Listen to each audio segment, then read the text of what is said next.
अब यूँ तो सपने सब देखते हैं, अब जिनका नाम ही फलक हो, ज़ाहिर है उन्हें तो फ़तेह मिलने वाली है। और फिलहाल फलक is making news for her film जो स्टूडेंट ऑस्कर के सिलेक्शन में है। इसका नाम है चंपारण मटन। तो इससे पहले हम फ़िल्म पर चर्चा करें तो सबसे पहले मैं फलक जी से जानना चाहूँगा, जो रेस्ट ऑफ इंडिया है, जिन्हें चंपारण मटन के बारे में नहीं पता क्या रेसिपी है, कुछ कम शब्दों में पहले इस चंपारण फेमस चंपारण मटन के बारे में बताएँगे? डेफिनेटली पहले तो बहुत बहुत शुक्रिया मुझे अपने मंच पे बुलाने के लिए। मटन की रेसिपी, मुझे लगता है कि चंपारण मटन बहुत फेमस है आज के डेट में। बिहार की ये डिश है चंपारण मटन। इंडिया में नहीं, विदेश में, मैं तो दुबई भी हाल फिलहाल में गई हुई थी, वहां पे भी मैंने बहुत सारे रेस्टोरेंट्स देखे जहाँ पे चंपारण मटन मिल रहे थे। तो बेसिकली दो तीन तरीके होते हैं, वेरिएशंस होते हैं कि कैसे बनेंगे, क्या बनेंगे। जो सबसे फेमस है, जो हांडी में मिलता है, जिसको अहुना मटन भी बोलते हैं बहुत जगह। तो उसमें मिट्टी की हांडी होती है, उसमें बहुत सारी चीज़ें, मसाले, मटन, सारी चीज़ को हांडी के अंदर डाल के आटे से सील करके उसको भट्टी में छोड़ देते हैं। प्याज बहुत सारे एंड खड़े मसाले, लहसुन, सारी चीज़ों को डाल के हांडी में, और उसको आप भट्टी में छोड़ देते हो फॉर 1 2 3 आवर्स, मतलब जितना टाइम लगे करने के लिए। तो ये बहुत स्लो कुकिंग होती है, और तंदूर उसमें एक बहुत एसेंस आता है, तो it's a very different taste from जो नॉर्मल हम लोग डिशेस खाते हैं। आप क्या रेगुलरली खाती हैं जब बिहार घर जाती हैं? रेगुलरली तो नहीं खाती हूँ, बट मैं ट्राई करती हूँ वंस अ ट्रिप खाऊं। चलिए, ऑब्वियसली ये प्योरली ऑब्वियसली जो हमारे मांसाहारी दर्शक हैं उन्हीं के लिए ही है। ऐसा बट जहाँ तक ऐसी कोई बात नहीं है। भले हमारी फिल्म का नाम मांसाहारी है, बट हमारी फिल्म और आज जिस स्तर पे हम लोग बात कर रहे हैं, ये पूरे देश भर के लिए है, मांसाहारी, शाकाहारी और वीगन्स और जितने भी तरीके के लोग हैं, सब लोगों के लिए बहुत गर्व की बात है, मुझे लगता है। नहीं, मैं क्या कहना ये चाह रहा था, obviously I will come to the film still later, लेकिन ऑब्वियसली जो आई थिंक मांसाहारी खाना खाते हैं, और इस देश में आई थिंक जो मटन के दाम हैं, जो मेरे ख्याल से खासकर बॉम्बे जैसे शहर, मुझे बाकी शहरों का इतना नहीं पता, बट शायद दिल्ली में तो शायद और भी महँगा मिलता है। बिहार का मुझे नहीं पता दाम का। सो ऑब्वियसली एक ऐसे एक खाने के नॉन-वेज आइटम का दाम इतना महँगा होना, अब आपके हिसाब से क्या है? क्या वो लोगों को डिप्राइव करता है ऑफ फूड न्यूट्रिशन, या फिर it regulates the animal population? What I feel is कि जाहिर सी बात है कि चिकन से आप कंपेयर करेंगे मटन तो डेफिनेटली महंगा है, और इसीलिए शायद मटन को मिडिल क्लास या lower middle class specially as a festival के तौर पे देखा जाता है। मतलब अगर मटन बना है तो जाहिर सी बात है कुछ फेस्टिवल होगा। बट लाइक नॉर्मली 800 to 1000 के आसपास पर केजी मिलता है मार्केट में। But what I feel is कि बहुत सारे अदर आइटम्स भी हैं जो उस रेंज में, हमारे बहुत सारे फिश हैं जो आपको 1000 रुपए की मिलते हैं। तो इट्स कॉस्टली, मतलब does not have to necessarily be कि क्यों इतना महंगा है या फिर जानबूझ के किया जाता है, because that's I would say कि बहुत सारे अदर डिशेस भी हैं जो कॉस्टली, बहुत सारे वेजिटेबल्स भी हैं जो बहुत कॉस्टली मिलते हैं। इफ यू से टमाटर। एवोकाडोज, टमाटर या अदरक बीच में फॉर सम पॉइंट, तो बहुत सारी चीजें टाइम टू टाइम चीजें होती है। बट हाँ, मटन इज हमेशा से आई वुड से कि फेस्टिवल के तौर पे specially middle and lower middle class. आप ऑब्वियसली कम खाती हैं, आपने बताया, लेकिन growing up as a child and hmm. Obviously coming from a Muslim family, hmm. कभी-कभार लेकिन आपने क्यों सोचा कि शे क्यों ये लोग इतना महँगा देते हैं? नहीं, क्योंकि मैं ज्यादा डे टू डे लाइफ में आई प्रेफर चिकन। तो मुझे मतलब मैं बस जब मटन खाना होता है तो आई वुड से कि जब भी मैं जाती हूँ तो मैं अहुना मटन या चंपारण मटन जिसको, तो मैं समटाइम्स जब विजिट करती हूँ तो खाती हूँ। तो मुझे ठीक है, मुझे उतना कुछ ये नहीं लगता है। I am a chicken lover, मतलब comparatively if you ask me. चलिए, आपके सीधा आपकी फ़िल्म के उस पे आते हैं। नाम जी। तो है चंपारण मटन, बट इसकी कहानी कितनी स्वादिष्ट है? जितनी स्वादिष्ट इसका नाम उतनी स्वादिष्ट इसकी कहानी, हुँ, और इतना स्वाद है कि सिर्फ हिंदुस्तान में नहीं, हम ऑस्कर्स में भी लोग इस स्वाद के मजे ले रहे हैं, आई वुड से। अच्छी स्टोरी है और काफी अच्छी स्टोरी है, शायद इसीलिए हम। कम शब्दों में if you can just, हाँ एब्सोल्युटली, tell the story. मैं बताती हूँ आपको। ये जो स्टोरी है ये बिहार की प्लॉट है, दिखाई गई चंपारण मटन। तो बिहार की स्टोरी है, एक हस्बैंड वाइफ एक बच्चा है। मैसेज अगर मैं बोलूँ तो बिहार के लोगों, चाहे सिचुएशन कुछ भी हो, हार ना मानने की जो एक क्वालिटी होती है, एक यूनिक क्वालिटी होती है, उसको दर्शाया गया है, चाहे जो भी चीज़ें हों। फिल्म की प्लॉट ऐसी है कि lower middle class, lower caste की एक फैमिली है और कोविड के बाद की कहानी है, जहाँ पे फैमिली में फिनेंशियल क्राइसिस चल रहा है। और जैसे भी अभी हम लोगों ने बात किया कि मटन को इस फिल्म में भी एज अ मेटाफर यूज़ किया गया है, क्योंकि जो गरीब घर में होता है, मटन को बहुत फेस्टिवल्स के तौर पे, बहुत एन्जॉयमेंट के तौर पे, सेलिब्रेशन के तौर पे देखा जाता है। तो इस फिल्म में भी उस तौर पे दिखाया गया है। और जो फीमेल कैरेक्टर है, जो मेरा कैरेक्टर है सुनीता, वो चंपारण से है। और चंपारण के, क्योंकि वहाँ का मटन बहुत फेमस है, तो वहाँ के लोगों को मटन खाने का भी बहुत शौक होता है। तो इसको एक ऐसा सीन भी है जहाँ पे गांव में एक दावत हो रही है, और ये थोड़ी सी ये भी दिखाई गई है कि कास्ट डिस्क्रिमिनेशन की वजह से अपर कास्ट के घर में अगर कुछ फंक्शन हो रहा हो तो लोअर कास्ट को इनविटेशन नहीं मिलता है। तो ये भी चीज़ें थोड़ी सी दिखाई गई हैं इस फिल्म में। और वाइफ को मटन खाने का बहुत मन कर रहा है, घर में पैसे नहीं हैं, क्योंकि लॉकडाउन के जैसे बताया कि कॉन्ट्रैक्चुअल जॉब रहती है, हस्बैंड की जॉब जा चुकी है। और क्या जॉब करते हैं? जस्ट सुनीता के husband? उसके हस्बैंड एक कॉन्ट्रैक्चुअल जॉब है, जो वो हिस्ट्री ऑनर्स है। और एक सरकारी नॉर्मल जॉब जैसे क्लर्क की जॉब है वो दिखाई गई है। और क्योंकि जॉब करते हुए दिखाया नहीं है कि पर्टिकुलर क्या जॉब है, मतलब हम फिल्म की बात करें, बट एक क्लर्क की जॉब है उनकी। और फिर उसके बाद देखा जाए तो अब मिडिल क्लास क्या, मुझे लगता है कि अच्छी अच्छी फैमिली के लॉकडाउन में हालत ख़राब हो गई थी, सेविंग्स ख़त्म हो गई थी।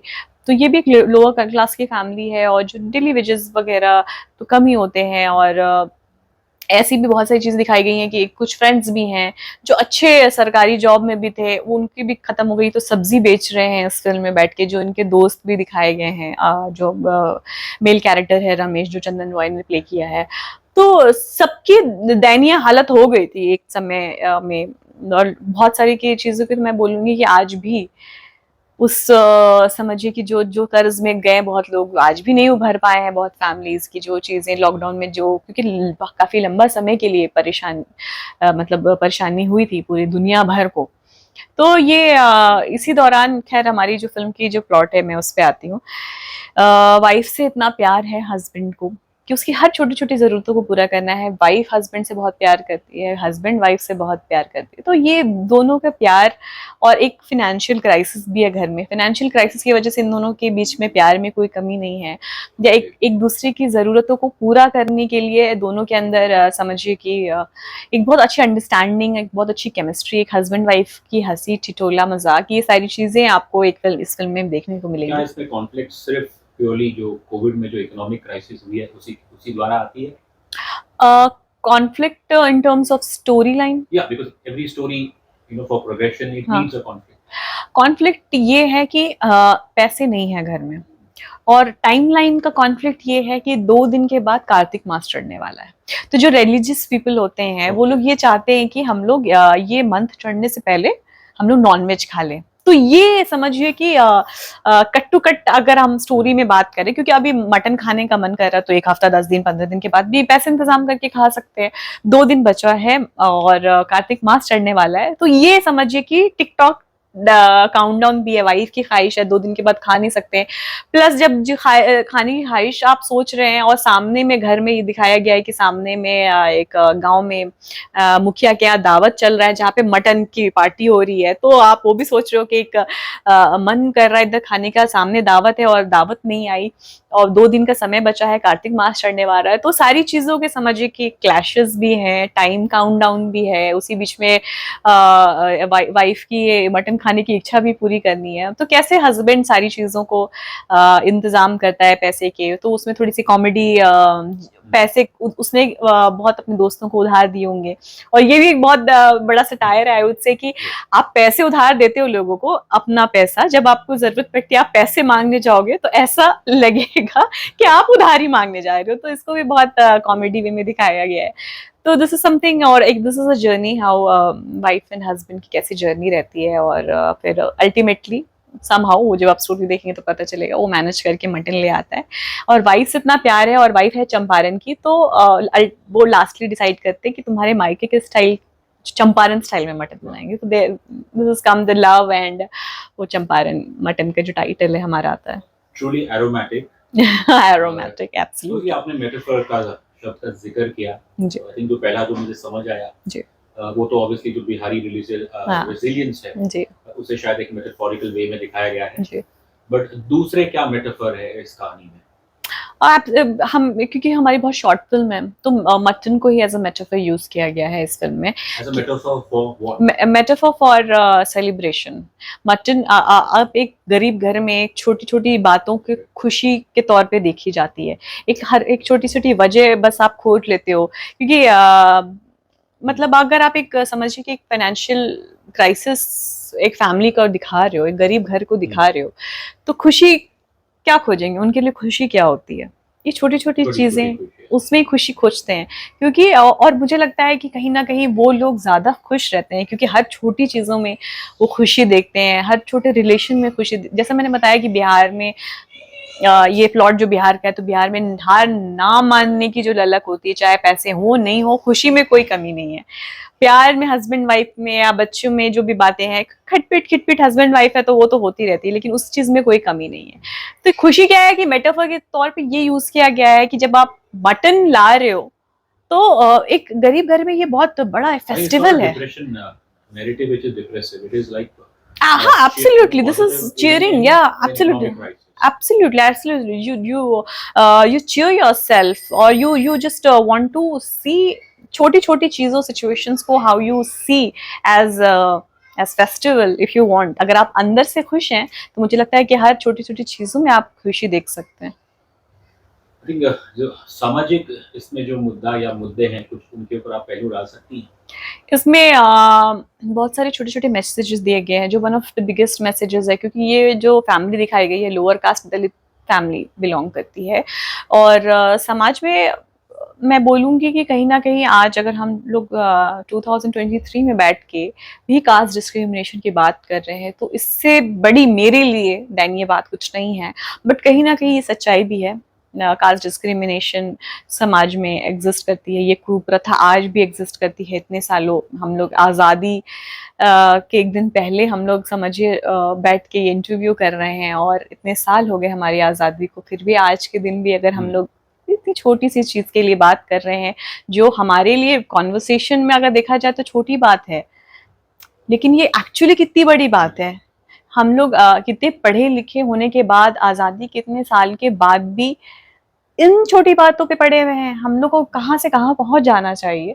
तो खैर ये सच्चाई है जो बहुत ही दयनीय बात है, और इस पे भी हाईलाइट किया गया हमारे राइटर और डायरेक्टर रंजन सर के द्वारा कि समाज में अगर आप लोअर कास्ट एजुकेटेड पीपल हो, फिर भी अगर आप अपर कास्ट अनएजुकेटेड पीपल के द्वारा आपको नीचा समझा जाता है, अछूत समझा जाता है, या आपको नीची नज़र से, बिलो स्टैंडर्ड की नज़र से देखा जाता है। जैसे कि जो ये फैमिली है इसमें ये पढ़े लिखे हस्बैंड वाइफ दोनों पढ़े लिखे हैं, और जॉब थी, गवर्नमेंट जॉब थी, उसने हिस्ट्री ऑनर्स किया हुआ था, और जॉब चली जाती है, जो फाइनेंशियल क्राइसिस है obviously.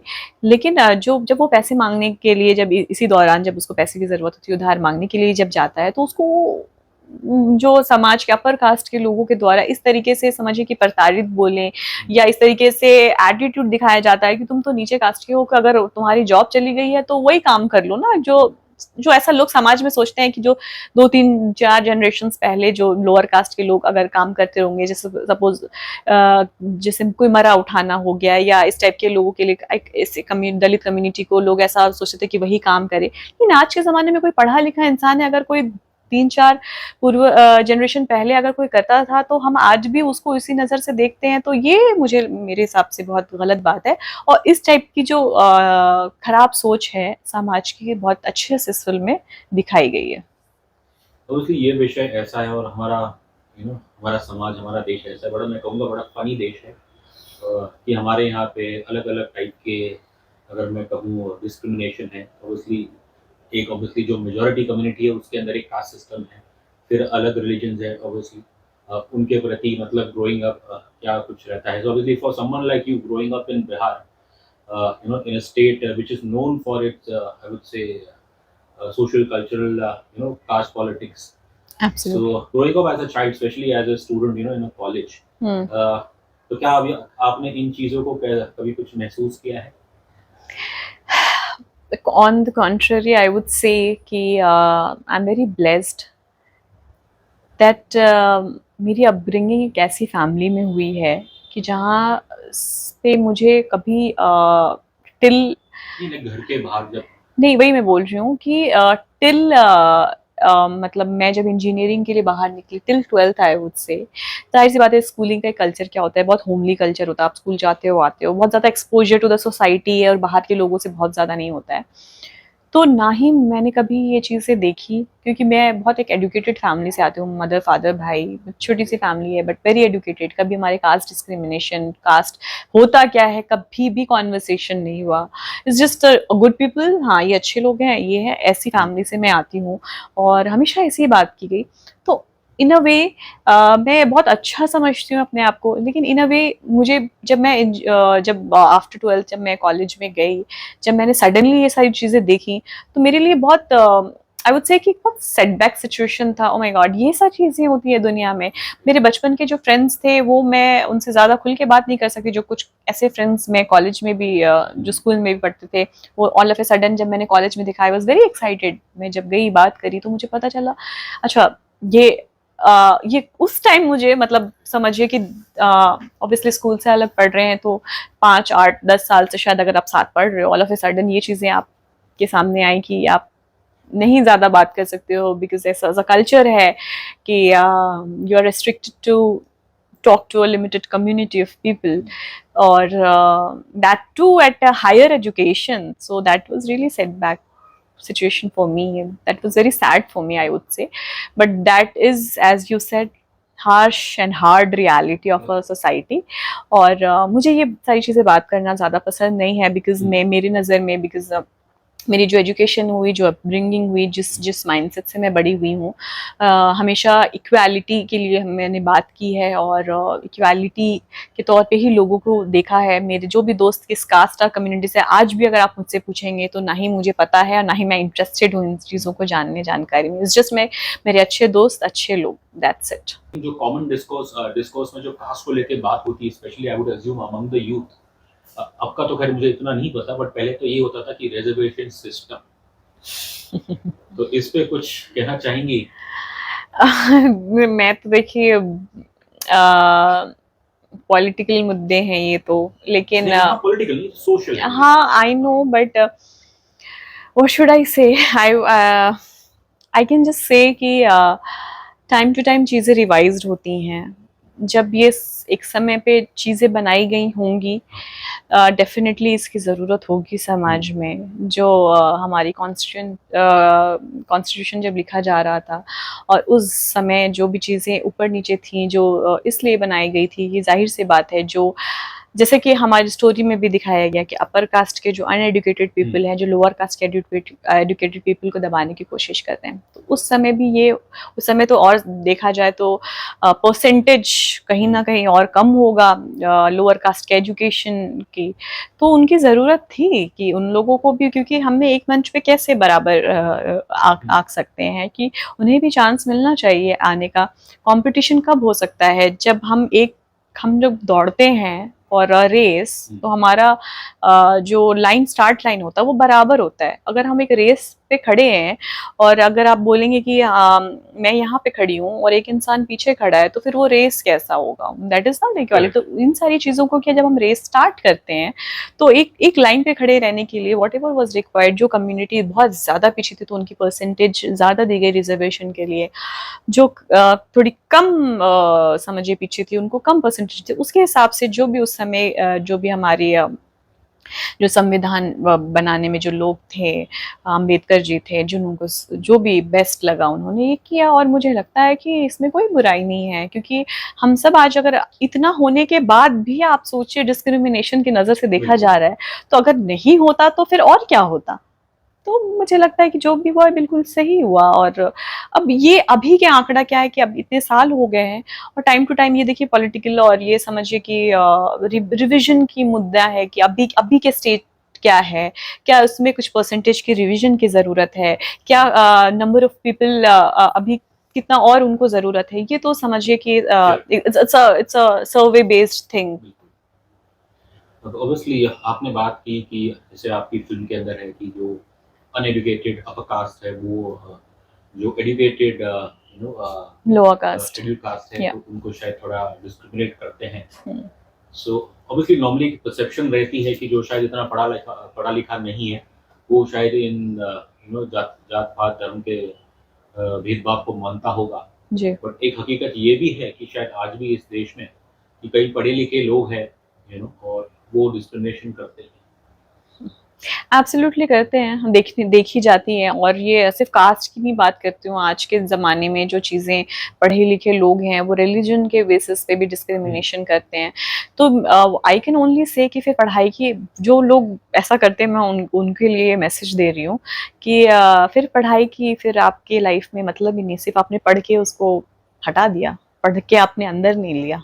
Because what I feel is education is the best thing to change your self, to change your mind set. जब आपने पढ़ने लिखने के बाद भी अगर आप ये थॉट प्रोसेस रखते हो, तो फिर आपने मतलब पढ़ के सिर्फ वो एक मार्क्स के लिए आपने पढ़ा और उसको कूड़े में डाल दिया, आपने अपने दिमाग में और अपनी पर्सनैलिटी में उसको अडेप्ट ही नहीं किया। चलिए अभी मैं सिनेमा पे आता हूँ फिर से in the context of your film. So मुझे नहीं पता, मैंने खैर अब तक फिल्म देखी नहीं है, बट जो कास्ट फैक्टर है क्या उसे ओपनली बताया गया है? बिकॉज नॉर्मली जो एटलीस्ट जो हम अगर हिंदी सिनेमा में देखें, खासकर मेन स्ट्रीम सिनेमा में देखें, तो वहाँ तो ऐसा होता है कि एक सटल तरीका होता है, बस ऊपर ऊंची जात निचली जात ये है, स्पेसिफिक्स में कभी नहीं जाते हैं। एक आउटर लेयर जैसा है, बस उसे कवर करके जाते हैं। इस फिल्म में भी वैसे ही अच्छा है, वैसा ये ही है। आउटर लेयर ही कवर किया गया, ऐसे कि कोई आउटस्पोकनली ऐसा बोल रहा है कि ये दलित कम्युनिटी से बिलोंग करता है, ऐसा कुछ भी नहीं है। It's just that how people are reacting and doing the things. वैसे ही फिल्म को बहुत सटल तरीके से हाईलाइट कुछ भी नहीं किया गया। It's just the way the movie goes and you realise कि क्यों उनको नहीं इनवाइट किया गया, या it's just the way of during the film you understand the thing. एक अच्छी बात ये है, I think over the years specially in the last decade we have seen some good contents, specially जो सोशल मैसेज, चाहे वो cast का हो, रिलीजन का हो। ऐसी अच्छी फिल्म आती है जैसे मुल्क थी, आर्टिकल 15 थी, और पिछले साल सिया आई थी which was based on loosely based on the Hathras incident. और फिर लेकिन एक personally not just as a journalist, as a viewer मुझे दुख होता है कि जो फिल्में शायद हमें क्रिटिकली अच्छी लगती है, उन्हें ऑब्वियसली किन्हीं कारणों के कारण पहले तो स्क्रीन इतने नहीं मिलते हैं। जी। बट वही है कि is there a crisis of empathy in the society today? Like while obviously we might be growing economically, हर एक चीज में हम आर्म्स एमिनेशन सब में आगे बढ़ रहे हैं, but personally as a viewer दुख होता है कि शायद खासकर जब मैं ऐसे शब्द सुनता हूँ जब लोग कहते हैं अरे यार वो कौन गरीब दुख पीड़ा कौन देखेगा, कि हमें सिनेमा में एंटरटेन होने के लिए जाना है और हमें ये सब नहीं देखना। सो इस चीज़ पे आपकी क्या प्रतिक्रिया है? मैं तो ये बोलूँगी कि आप चाहे सिनेमा कुछ भी बनाइए, there will always be a space of mixed reviews, you have to be ready for that first of all. और जैसे आपने बोला कि दुख पीड़ा लोगों को देखना पसंद नहीं है, but at the same time I feel there are lot of intellectual audience these days specially जो रियलिस्टिक सिनेमाज पसंद करते हैं। उन लोगों को ये सिनेमाज, इस टाइप के सब्जेक्ट्स जो बहुत रियलिस्टिक है, जो समाज की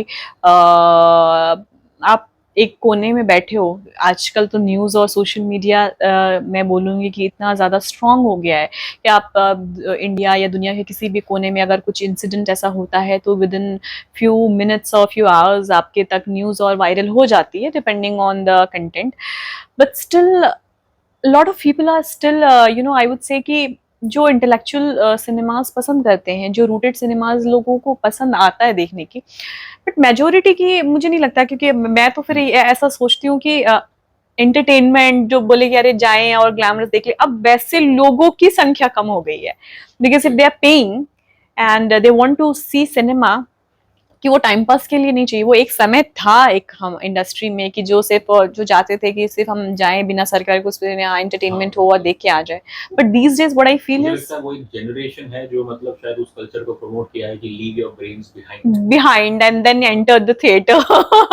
but I don't मुझे think कई बार गालियां पड़ती हैं, जी बस आपको तो पसंद नहीं आ रही यार, इतना दिमाग मत लगाया करो। तो तो मेरा जवाब ये रहता है कि देखिए भाई, भगवान ने मुझे एक इंसान बनाया है, दिमाग दिया है, एक गुर्दा, दो गुर्दे दिए हैं, एक दिल दिया है, मुझे सब इंटैक्ट रखना है भाई। Absolutely.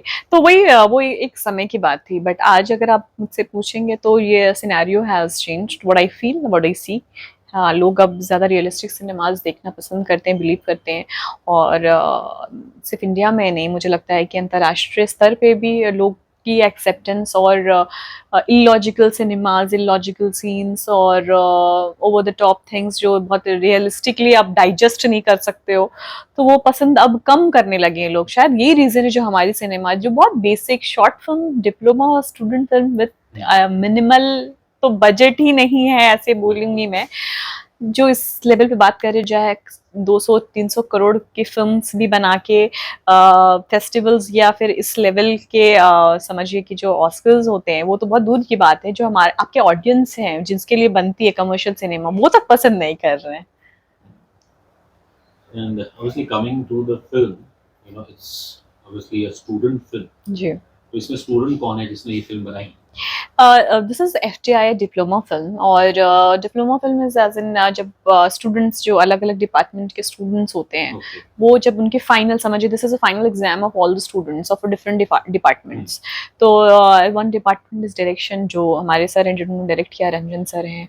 This one other department production designing, फिर this one other department sound, cinematography and editing. This 5 are the departments. तो पांचों को एक जो स्टूडेंट्स है तो सबको एक डिप्लोमा फिल्म बनानी पड़ती है, तो वो मिलके ये एक फिल्म बनाते हैं। तो उन पांचों की एक डिप्लोमा फिल्म है ये। तो इसलिए इसे रंजन कुमार जी ने बनाया है। जी। तो क्या वो उस समय इंस्टीट्यूट में थे या क्या? यस यस यस, वो ये पास करने से पहले आपको बनाना है, एज एग्जाम सबमिट करनी है, Okay. And then you submit तो क्या एंड ये क्वालिफाई। पहले इसकी शूट हो गई नहीं थी? नहीं, this December, Oh, just last year last December. December. Yes yes Okay. Yes. But I would assume did he pass out of FTI during that time or something? After that definitely इसके बाद screenings होती हैं, आप film Okay. Submit करते हो, then screen होती है, and then you get the marks, and after that you qualify, आप पास आउट होते हो।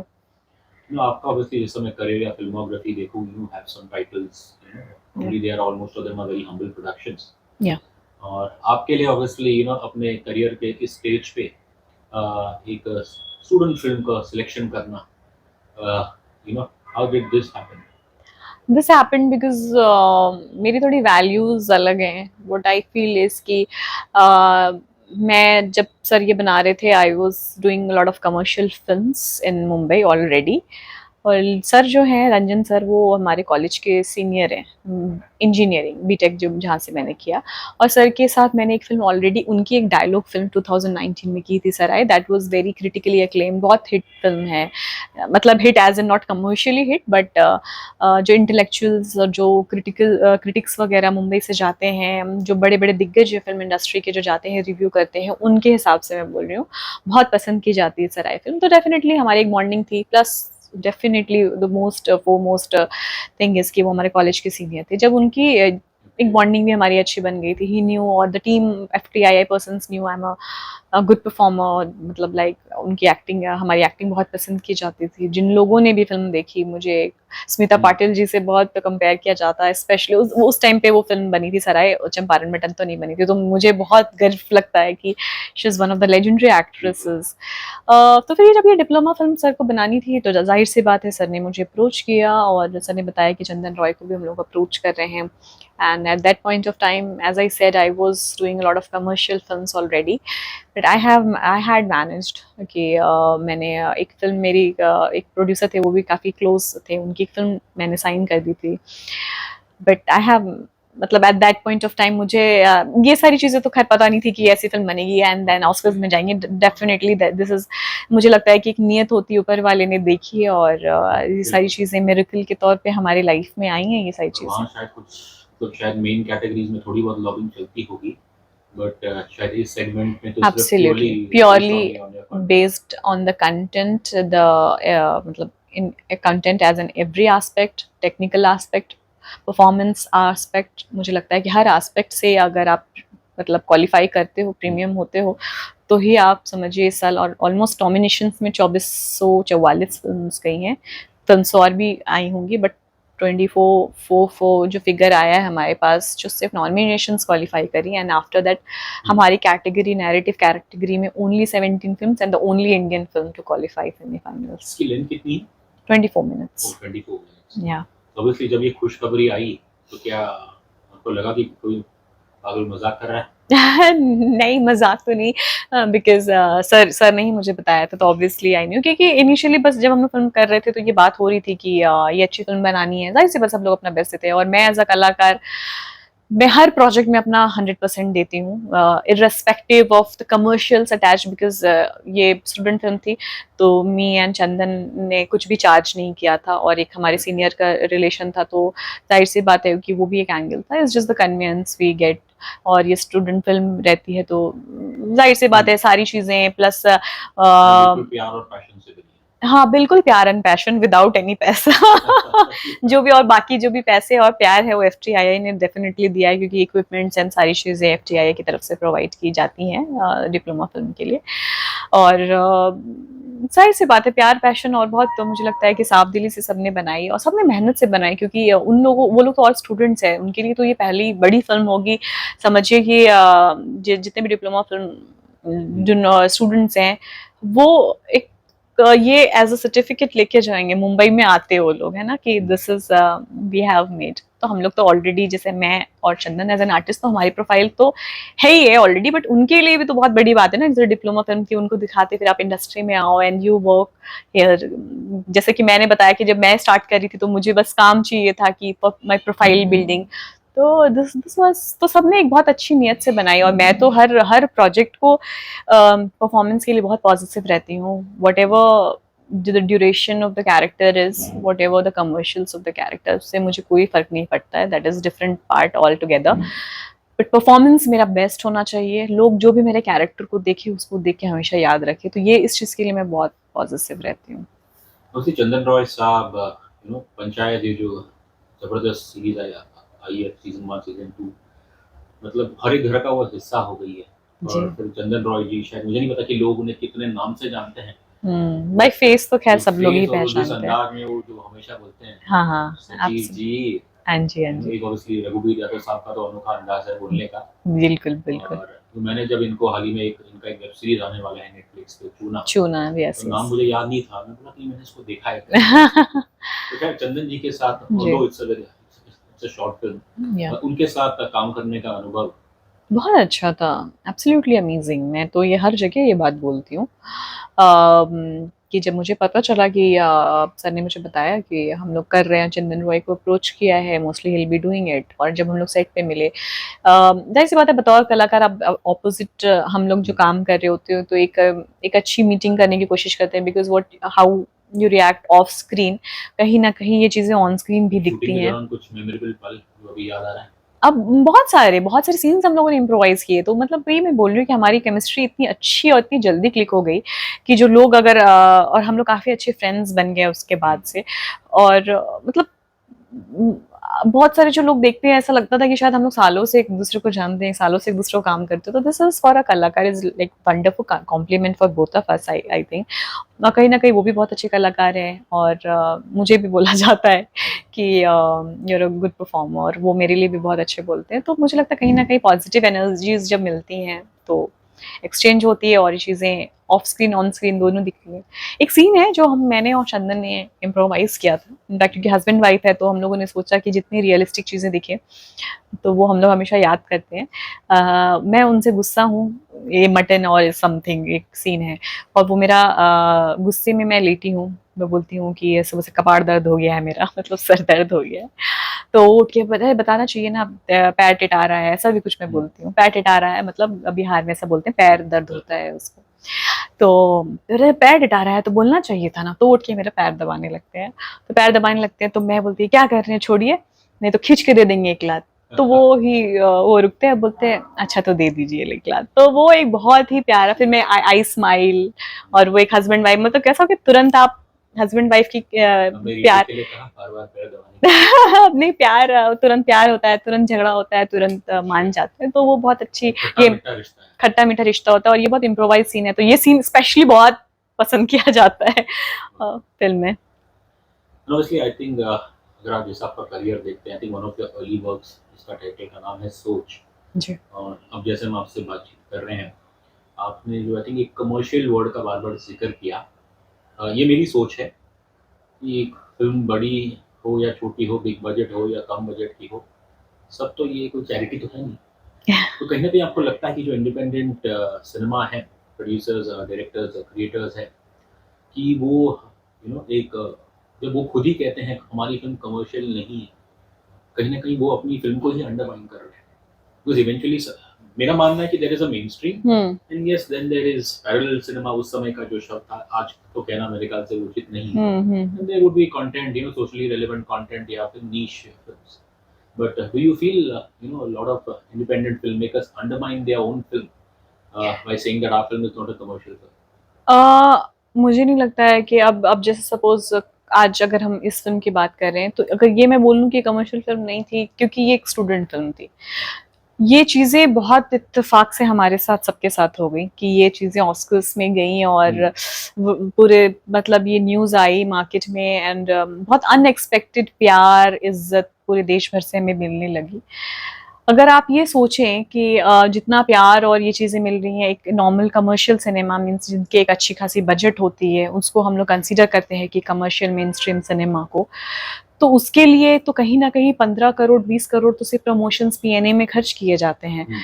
हमारी फिल्म की बजट अगर सिर्फ पैसे की बात की जाए तो एफटीआई की तरफ से मुझे लगता है कि 3 लाख के अंदर पैसे मिले थे, जिसमें आने जाने ये मिले थे, बाकी एफटीआई की तरफ से इक्विपमेंट्स मिलती है, रिसोर्सेज मिलते हैं। और ऑब्वियसली हम लोग एज एन आर्टिस्ट हम लोगों ने चार्ज नहीं किया। आप भी सोच सकते हैं कितने बजट में तो लाइक किसी का पर डे ही होता होगा जो अगर मेन स्ट्रीम सिनेमास में अगर कोई काम करे तो ये समझिए कि बहुत लक और बहुत ऊपर वाले की दया और मिरेकल ही है ये कि इतना प्यार और इतनी चीजें जो मिली, जो मेन स्ट्रीम कमर्शियल सिनेमा को इतना पैसे खर्च करने के बाद भी नहीं मिलती है आई वुड से।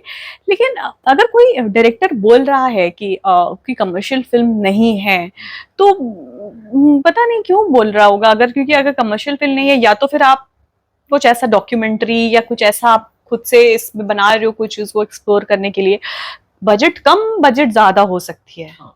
तो लेकिन कमर्शियल तो होगी ना, या तो फिर आप एकदम ऐसे ऑफ बीट सिनेमाज या फिर ऐसे कुछ फेस्टिवल के लिए कुछ बना रहे हो, वो एक अलग चीज है। तो वो तो बिल्कुल अलग है, फिर वो कमर्शियल नहीं है। तो आप सही बात है, फिर वो कमर्शियल नहीं हो, फेस्टिवल्स के लिए बना रहे हो आप घूम के, फिर एक अलग चीजें सिनेमा बना रहे हो। बट अगर मेन स्ट्रीम सिनेमा में आप काम कर रहे हो तो इधर it's going to be low budget high budget cinemas, that's it what I feel.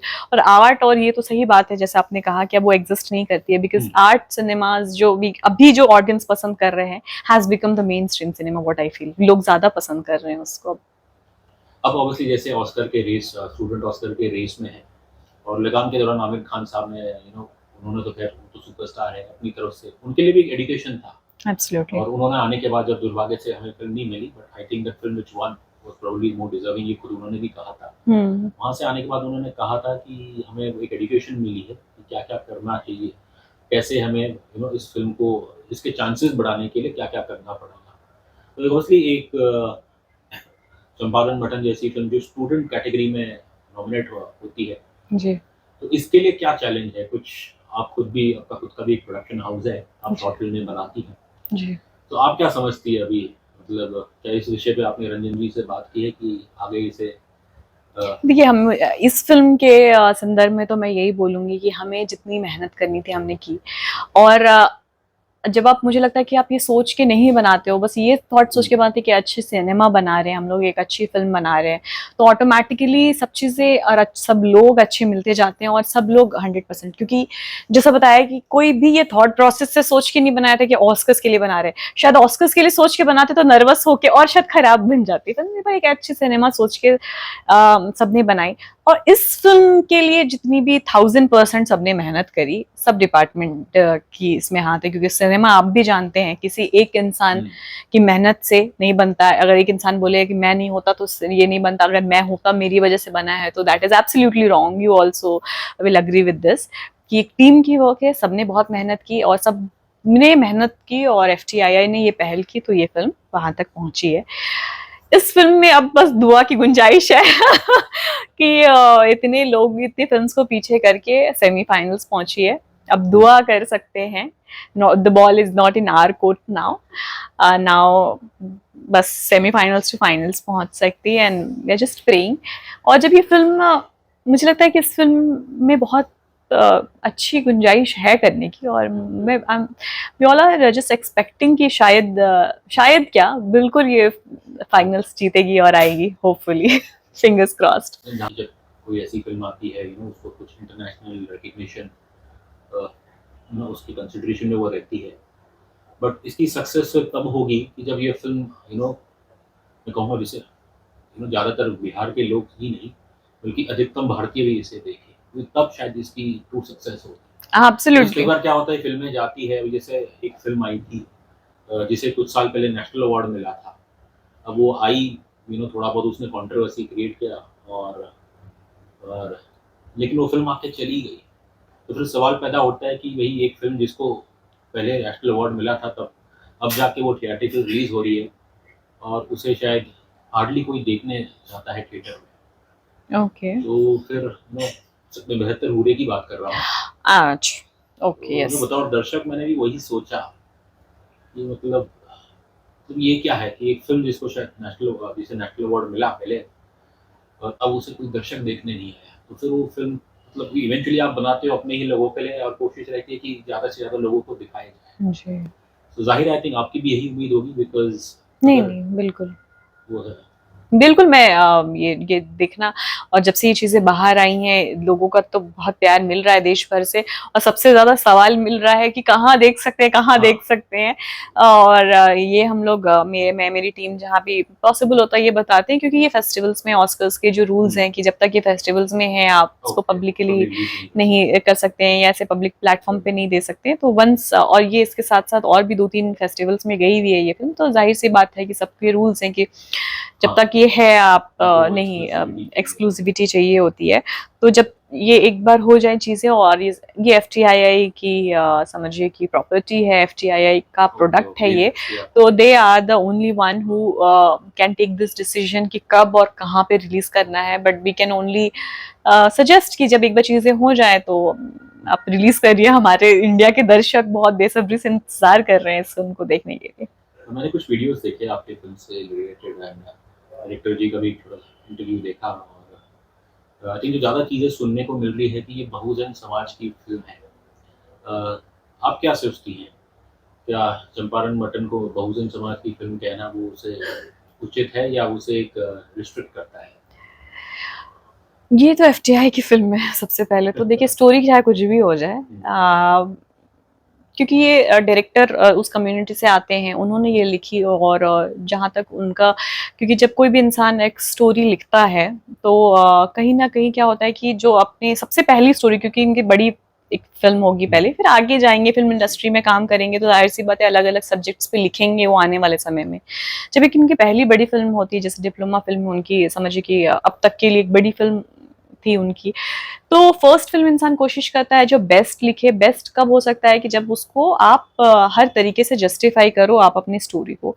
और बेस्ट जस्टिफाई कैसे कर सकते हो, जो आप जो देखे हो बचपन से, या फिर आप कल्चर्स को देखे हो, उसको आप लिखोगे जब, तो मुझे लगता है कि बहुत अच्छी सी डिटेलिंग में लिख सकते हो आप। तो जहाँ से वो उनकी परवरिश हुई है, उनका ननिहाल चंपारण पड़ता है, बाकी इनिशियल एजुकेशन जहाँ तक मुझे बताया उन्होंने कि चंपारण में हुआ, फिर आगे की वैशाली में हुआ। तो वो वहाँ की वैशाली से, क्योंकि वहाँ पे बज्जी का बेल्ट भी बोली जाती है, वो लैंग्वेज टच की, फिर एक चंपारण का टच किया। तो बचपन से फिर जैसे और दलित कम्युनिटी से बिलोंग भी करते हैं, तो उन्होंने जब वाइल ग्रोइंग अप ये चीज़ें डिफरेंसेस देखी हैं सोसाइटी में, तो वो सारी चीज़ों को उन्होंने लिखी चीज़ें। तो एज अ राइटर जाहिर सी बात है कि ये फिल्म में पर्सनल एक्सपीरियंसेस जो देखी उन्होंने वाइल ग्रोइंग अप, उन्होंने लिखने की कोशिश की है। बट रही, ये कहना उचित होगा कि ये फिल्म हमारे समाज के लिए है, सिर्फ एक पर्टिकुलर नहीं, हमारे पूरे भारत समाज मैं यही मेरे पॉइंट पे आ रही थी कि ये फिल्म भले ही चाहे कल को आप दूसरे कम्युनिटी के लिए फिल्म लिखें, या कोई दूसरी कम्युनिटी वाला बहुजन समाज या दलित समाज के लिए लिखे, या फिर XYZ किसी भी कम्युनिटी के लिए कोई भी दूसरा कम्युनिटी का लिखे, मेरे हिसाब से फिल्म फिल्म होती है। और आज हम लोग इस पे बात कर रहे हैं, कल हो सकता है कि दूसरे टॉपिक की फिल्म के लिए बात करें जो एक समाज के एक अलग विचारधारा को निकालता हो, एक अलग समझिए कि कम्युनिटी को हाईलाइट करता हो, या इस एक कम्युनिटी के समझिए कि जो भी चीज़ें कुप्रथा हो रही है उस कम्युनिटी के, उसको हाईलाइट करता हो। तो उस फिल्म, वो एक सब्जेक्ट है हमारा।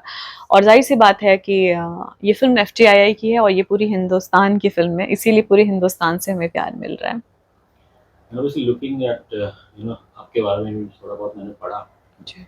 और आपने बीटेक किया है, और इंडस्ट्री में कई लोग हैं जो इंजीनियरिंग करके आए हैं सब, बट सवाल यही रहता है कि मतलब क्या बीटेक के अंदर वाकई में कुछ ऐसा भी है टेक्निकल चीज़ जो क्रिएटिवली उस इंसान के अंदर कुछ क्रिएटिव आर्ट जगा देता है? हाँ, बिल्कुल, मुझे तो ऐसा लगता है, क्योंकि ठीक एजुकेशन जहाँ से मैं आई हूँ आपको पता ही है कि फिर मैंने एजुकेशन फैमिली थी, तो एजुकेशन में सब लोग समझिए कि बहुत दिग्गज मेरे मम्मी पापा भाई सब उसी में थे। तो एजुकेशन को लेके मेरे फैमिली में ऑलरेडी ये बहुत था। तो while growing up I had two options, engineering और मेडिकल। मैथ्स मेरा ज़्यादा इंटरेस्ट था, तो आई चूज इंजीनियरिंग। लेकिन मैं भले ही मैंने ये करियर ऑप्शन चूज किया है, बट व्हाट आई फील कि आप एजुकेशन इज वेरी इंपॉर्टेंट। और मैंने इंजीनियरिंग की, तो मैंने आई वुड से कि ये रियलाइज किया ये चीज़ की मुझे ना बहुत टेक्निकल और क्रिएटिव एस्पेक्ट्स ऑफ लाइफ जो आज मैं मतलब फेस करती हूँ या जाती हूँ, तो एक बहुत डिफरेंट पर्सपेक्टिव के, तो मतलब मेरे पास एक विजन होता है उस चीज को देखने के लिए। अब वो पता नहीं कि इंजीनियरिंग से आया मुझे, बट मुझे लगता है कि जब आप एक टेक्निकल एजुकेशन लेते हो तो एक क्रिएटिव और एक टेक्निकल एस्पेक्ट भी होता है, इसीलिए शायद बहुत इंजीनियर्स हैं हमारे फिल्म इंडस्ट्री में। तो डेफिनेटली ये बहुत IITians हैं, और like lot of engineer people आप पाएंगे, तो मुझे लगता है कहीं ना कहीं फिर एक क्रिएटिव चीजें आती हैं बाय डिफॉल्ट। आर्ट्स वाले बेचारे कम हैं, टेक्निकल वाले ज़्यादा हैं। हाँ जी, बिल्कुल। वैसे आपके करियर की अगर आप शुरुआत कुछ उसे थोड़ा समराइज करेंगे, कैसा था, कहाँ से शुरुआत हुई, कुछ कम शब्दों में बताएंगी? हाँ, मैं MBA के लिए फिर जैसे घर को मना के मैं मुंबई पहुंच गई, क्योंकि ये बहुत ऑफ बीट मेरे लिए करियर ऑप्शन था। तो मुझे थोड़ी सी मना वना के घर पे मुंबई पहुंच गई MBA करने के लिए। और साथ ही में मैंने मुझे देखना था कि मुंबई कैसा है क्या है, because there was no one in Mumbai for me. Film industry में तो बिल्कुल ही नहीं था कोई।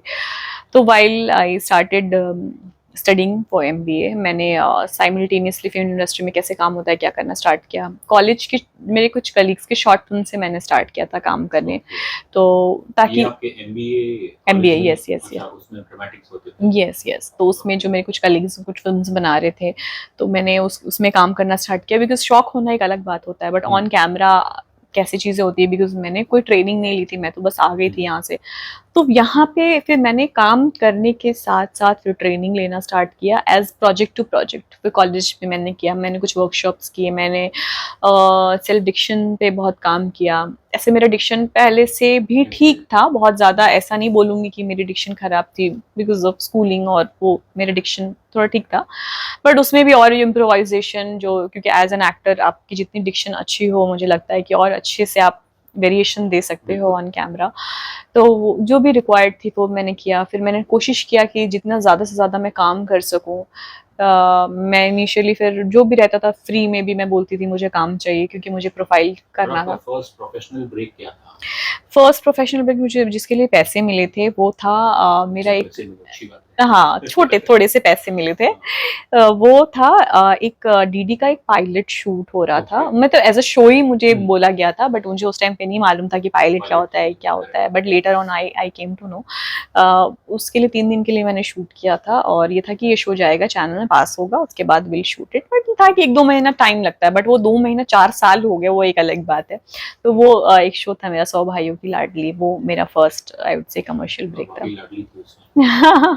मैं 100 भाइयों की लाडली थी, मतलब 100 पेड़ की लाडली थी, उसमें ये चीजें दिखाई गई हैं। मैसेज बेस्ड शो था वो जी। उसके बाद मुझे मैंने फिर और भी, जाहिर सी बात है, मैंने ट्राई किया, फिर बहुत सारे शॉर्ट फिल्म्स मैंने किए बीच में जो बहुत वायरल भी, जैसे आपने एक सोच का भी नाम लिया, उसके साथ साथ रंग, फॉरएवर योर्स, और ऐसे बहुत सारे शोज़ किए फिर बीच में। फिर उसके बाद जब बाय द टाइम जो भी चीज़ें हमें मिलती गई, छोटी बड़ी मैं करती रही अपॉर्चुनिटी, तो ताकि क्या होता है कि आपकी एक प्रोफाइल भी बिल्डअप होती रहती है, coming from a place where I belong, there is no one कि आपको उठा के फर्श से अर्श पे रखने वाला कोई नहीं है। You have to do the small small steps ताकि पहुंचने के लिए। तो मैंने जो भी चीज़ें ज़रूरत थी वो मैंने की, छोटे काम बड़े काम सब काम किए, बड़ी फिल्म्स में छोटे छोटे काम भी किए मैंने। मुझे पहले अलग बात है नहीं बताया गया, मुझे बोला गया कि हाँ ये एक अच्छा कैरेक्टर है, ऐसा है। जब मैं फिल्म देखने के लिए गई विद माय फ्रेंड्स, जब रिलीज हुई तो पता चला मैं बैकग्राउंड में ब्लर में दिख रही हूँ। तो ऐसी चीज़ें भी हुई हैं। अलॉट ऑफ ऐसे प्रोजेक्ट्स भी हुए कि मैंने साइन किए, रातों रात मुझे रिप्लेस कर दिया गया, सेटबैक्स हुए। तो लाइक बहुत वेवी स्ट्रगल है मेरे, बट मुझे अब मैं बैठी हूँ तो शिकायत नहीं है, क्योंकि अगर इतने वेव्स नहीं होते तो मुझे अगर आज हम लोग बैठ के बात कर रहे हैं तो बात करने के लिए कुछ नहीं होता। मैं क्या बात करती, मैं क्या स्ट्रगल की स्टोरी बनाती। और सबसे इम्पोर्टेंटली मैं ये करती हूँ कि जो चीज़ें आपको बहुत मुश्किल से मिलती हैं आप उसकी बहुत वैल्यू करते हो, and I value the time which I am getting now. मतलब उसकी सेटबैक्स, स्ट्रगल सबका रहता है, खासकर इस इंडस्ट्री में। और नॉर्मली जो इंडस्ट्री से कनेक्टेड नहीं होते हैं, और उनके लिए टेलीविज़न एक रोटी का अच्छा माध्यम हो जाता है। उसमें भी शायद आपने कुछ कोशिश की थी? मैंने ऑन द वे मैंने बोला कि जो भी मुझे लगा, क्योंकि मेरे कोई लिंक्स नहीं थे, मेरे कोई कॉन्टैक्ट्स नहीं थे, मेरे कोई रेफरेंसेस नहीं थे, जो मुझे जैसे जैसे चीज़ें मिलती गई मैंने। आपने भी जिक्र किया कि शायद कुछ सेटबैक्स और कुछ, हाँ, मैंने एक शो साइन किया था एक बड़े, और फिर एंड मोमेंट पे कुछ, हाँ, रातों रात मुझे पता चला, पता भी नहीं चला, वो मैंने कॉल किया। इनफैक्ट मैंने बहुत मेहनत से 1-2 महीने, ये almost very initial of my career, 2000 I would से, I don't remember exactly, but around 18-17 की बात होगी, 17। बहुत बड़े चैनल का, ऑब्वियसली अब नाम नहीं लूंगी मैं, बट बहुत बड़े चैनल की बात थी, बहुत बड़ा शो था। हाँ, मैंने वो शो जब स्टार्ट हुआ था तो आई स्टार्टेड गिविंग ऑडिशंस। देखिए ऑडिशंस होते हैं, आपको हाँ ना मिलता है, उसके लिए आपको रेडी रहना पड़ता है, तो उसके लिए मैं रेडी थी।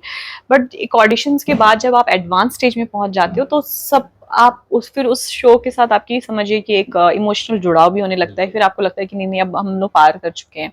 तो मैंने ऑडिशंस दिए, अलॉट ऑफ फेजेस भी क्लियर किए, फिर लुक टेस्ट भी हुआ, वो भी क्लियर हो गया। जब आप कॉन्ट्रैक्ट साइन कर देते हो तब आपको लगता है कि दिस इज योर्स, तब आप वो जीने लगते हो वो शो, तब आप समझते हो कि अब तो ये मेरा है चीजें, तब आप नहीं सोचते हो कि ये अब जा सकता है। फिर कई महीने लग जाते हैं इन चीज़ों में। जब फाइनल हो गया, मैंने कॉन्ट्रैक्ट साइन किया, और ये हुआ कि नेक्स्ट मॉर्निंग में मेरे को कॉल टाइम एंड सारी डिटेल्स दी जाएंगी कि क्या है कैसे है। तब नहीं आया तो I have waited and then I called कि क्या है, टाइम कब आना है। तो मुझे बताया जाता है कि एक्चुअली रात में एक मीटिंग हुई थी, तो विद सम ऑब्वियसली, हाँ, सेलिब्रेट आफ्टर, ऑब्वियसली जब मैं जैसे मैं साइन करके निकली, I remember I called my जो भी क्लोज फ्रेंड्स थे, मैंने कॉल किया कि लेट्स गो फॉर पार्टी। हम लोग पार्टी के लिए गए, वी सेलिब्रेटेड कि कल से मेरा शूट है, मॉर्निंग में मेरे कॉल टाइम्स वगैरह आएंगे। तो और सारी चीज़ें हुई मॉर्निंग में जब आई कॉल्ड, और जब कॉल किया तो फिर पता चला कि I've been replaced by someone जो अब जाहिर सी बात है जो टॉप लेवल पे उधर बैठे होंगे उनके कोई क्लोज फ्रेंड्स होंगे, क्लोज रिलेटिव्स होंगे, तो वो मेरे लिए बहुत मेजर सेटबैक था eight that point of time कि इतना मेहनत करने के बाद अगर ये चीज़ें आपके हाथ से निकल जाती हैं, साइन करने के बाद आपके हाथ से निकल सकती है, तो फिर इंडस्ट्री में कुछ भी हो सकता है। What I felt at that point of उस टाइम। समय आपके ज़हन में क्या सोच थी? मुझे लगा कि कोई मतलब नहीं है फिर यहाँ पे काम करके। I was feeling very low. मैं बहुत टूट गई थी, मैं बोलूँगी इस सेटबैक से। फिर मुझे लगा कि फिर तो मेरे साथ ये चीज़ें बार-बार हो सकती हैं। मतलब मुझे ऐसा लगा कि आउटसाइडर्स के साथ फिर ऐसे ही होता होगा। You started thinking all the negative things ना, आपके पास ये चीज़ें होती हैं। तो मैं सारी चीज़ नेगेटिव आने लगी। फिर मुझे लगा कि अब लगता है कि मेरे लिए शायद ये इंडस्ट्री नहीं है। आप मेहनत कितनी भी करो, आपके पास जब तक रेफरेंसेस नहीं होंगे, आपको कुछ नहीं मिलेगा फाइनल डिसीजन। तो चलो बोरिया बिस्तर बांधते चलते हैं। जाहिर सी बात है 5-6 दिन के लिए I was very depressed, but after कैसे दैट उभरी इस स्थिति मैं से, तो कैसे सही उभर बोलूँ के तो आई? मैं नहीं उभरी। मतलब मेरे जो फ्रेंड्स थे उन्होंने बहुत मुझे सपोर्ट किया दैट पॉइंट ऑफ टाइम, और बोला कि नहीं ठीक है, आज आज चीज़ें खराब है, तुमने इतना काम। उस टाइम तक मैंने कुछ कुछ काम करना स्टार्ट कर दिया था, but at that point of time this was a big break for me. अब जब आप काम कर रहे हो बट एक बिग ब्रेक होता है। ऑल्दो मेरा विजन कुछ और था। आज के डेट में अगर मैं बोली कि शायद अच्छा हुआ वो नहीं हुआ, बिकॉज मुझे ना मूवीज में करनी थी फोकस स्टार्टिंग से ही, बट ऑन द वे जो भी चीज़ें मिली मैं करती चली गई। तो मैं उसके बाद फिर जब वो नहीं हुआ, फिर मैं वापस से जब मेरे फ्रेंड्स मुझे उठाए किए तो आई स्टार्टेड डूइंग। तो फिर उसके बाद मैंने फिल्म्स मुझे ऑफर होने लगे, स्मॉल बजट के, मीडियम बजट के फिल्म्स वगैरह। मैंने काफ़ी फिल्म्स किए, उसके बाद सीरीज़ की काफ़ी, जो आज के डेट में अच्छी प्रोफाइल बनी। करियर टर्निंग पॉइंट कौन सा शो या क्या था? या फिर मैंने वन रक्षक वो बहुत एक्लेम किया जाता है, मेरी जो ये फिल्म थी 2019 के आसपास। फिर सराय क्रिटिकली एक्लेम बहुत बड़ी फिल्म रही मेरी, लेकिन वो कमर्शियली रिलीज नहीं की गई थी ऑफिशियली। लेकिन जो और आप हमेशा लीड रोल के लिए देखती थी या जो वही एब्सोल्युटली फिल्मों में मेरी था जो कुछ भी काम मिल जाए तो भगवान का ईश्वर हाँ का हाँ, प्रसाद देखिए समझे? जब बेगर्स आर नॉट चूजर्स आई बिल्कुल, वुड से, बिल्कुल। तो इनिशियली जो भी चीज़ें थी मुझे प्रोफाइल बिल्डिंग के लिए, मेरे को बनाने के लिए जो भी चीज़ें रहेगी, तो जाहिर सी बात है इंसान लीड के लिए ही ट्राई करता है। लेकिन कभी ऐसे कोई ऐसी सिचुएशन आया कि कोई बड़ी प्रोजेक्ट लगा मुझे, कि मुझे अगर उसमें पैरेलल की भी गुंजाइश अगर है, मैं हो सकती हूँ, तो मेरी प्रोफाइल के लिए बड़ी है, तो मैंने वो भी किया। बताया तो मैंने, बड़ी फिल्म में मुझे ऐसा बोला गया कि हाँ एक अच्छा प्रोमिनेंट कैरेक्टर्स है, बड़ी बड़ी फिल्म थी, मतलब बड़ी हीरोइन और बड़ी फिल्म की बात कर रही हूँ मैं। तो उसमें मैंने काम किया।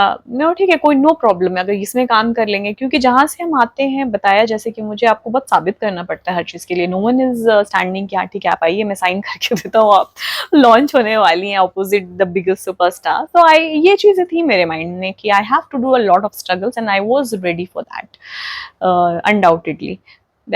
लेकिन जाहिर सी बात है, ख्वाहिश और इंसान सपना टारगेट एक ही देख के आता है। शुरुआत हुई थी इंटरव्यू जायके से, तो जायके से ही खत्म करते हैं। जी आप खाना पसंद करती और खाना बनाना भी जानती? बिल्कुल। तो आप what is your favourite recipe? मैं बिरयानी बहुत अच्छा बनाती हूँ, ऐसा वाह! लोग कहते हैं। तो biryani and this one dish call, I don't know you know और नॉट, हलीम। हलीम, हाँ। तो वो भी मैं खिचड़ी बहुत टाइप अच्छा, उसके अंदर खिचड़ा, हाँ, खिचड़ा फेमसली होता है। नोन एज हाँ, खिचड़ी इन कहते हैं मुंबई। हैदराबाद की सबसे ज़्यादा फेमस बताते हैं। हाँ, अब मेरे खा के देखिएगा तो पता चलेगा ना। बट तो अनफॉर्चुनेटली अभी 4-5 महीने से मैंने नॉन-वेज छोड़ दिया है। हाँ, तो अब जब तो आप वापस अगर स्टार्ट करने का इसको तो मन हुआ शायद तो रात भर बनाया जाता है ना नॉर्मली? अब तो वैसे नहीं बनता, पहले वैसे ओके, बनता था जब जब चूल्हे नहीं हुआ करते थे, जो जो हाँ। मिट्टी के आंच होता था, तो रात में चढ़ा के धीरे धीरे काफी टाइम पे बनता था। बट नाउ तो अभी तो जल्दी बन जाता है, ऐसा नहीं है। तो गिवन योर शेड्यूल जब आप how often do you cook then in a week? या whenever I get time, I अब ये तो बहुत पार्टी फूड हो गया जो आप पूछ रहे हो कि क्या मैं अच्छा बनाती हूँ, but regularly I have person जो थोड़ा बहुत, जब मैं बिजी हूँ तो मेरे हिसाब से खाना वगैरह मुझे मिल जाता है time to time, thankfully. But when I am free तो मैं सैलेड वगैरह अपने हाथ से बनाना पसंद करती हूँ। व्हाट टफ है सैलेड बनाना? हाँ नहीं, बिकॉज़ मेरी specially recipe if you is have to very use easy. Multiple हाँ ये वेजिटेबल्स। बात है कि multiple vegetables, but I have helper for that कि आई जस्ट यू नो कि हमें मैं सॉसेज एंड वो करती हूँ, सीजनिंग वगैरह आई डू इट। चलिए बस मैं यही कहूँगा कि साहब सिर्फ अच्छे खान-पान नहीं बल्कि एक अच्छी ज़िंदगी का आप मज़ा उठाइए for all your life. Thank you so much, Valak, for talking to Beyond Bollywood Plus, and wish you all the best. Thank you so much.